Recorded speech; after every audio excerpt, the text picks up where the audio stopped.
வணக்கம் நண்பர்களே, நான் அட்வொகேட் ரேவதி. பலருக்கு ஒரு சந்தேகம் இருக்கும். போலீஸ் ஸ்டேஷனில் இருந்து அழைப்பு வந்தால் உடனே பயப்பட வேண்டுமா? பதில் இல்லை. இந்திய சட்டப்படி உங்களுக்கு சில முக்கியமான உரிமைகள் உள்ளன. நீங்கள் எந்த காரணத்திற்காக அழைக்கப்படுகிறீர்கள் என்பதை கேட்க உரிமை உண்டு. விசாரணைக்கு ஒத்துழைக்க வேண்டும், ஆனால் உங்கள் உரிமைகளை விட்டுக் கொடுக்க வேண்டிய அவசியமில்லை.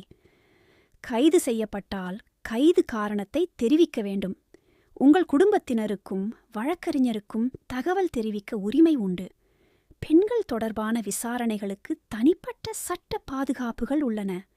நினைவில் கொள்ளுங்கள், சட்டத்தை அறிந்திருப்பது உங்கள் பாதுகாப்பு. இந்த தகவல் பொதுவான சட்ட விழிப்புணர்வுக்காக மட்டுமே. ஒவ்வொரு வழக்கின் சூழ்நிலையும் வேறுபடும். எனவே தனிப்பட்ட சட்ட ஆலோசனைக்கு தகுதியான வழக்கறிஞரை அணுகவும். இந்த வீடியோ பயனுள்ளதாக இருந்தால் லைக், ஷேர் மற்றும் சப்ஸ்கிரைப் செய்யுங்கள். நன்றி.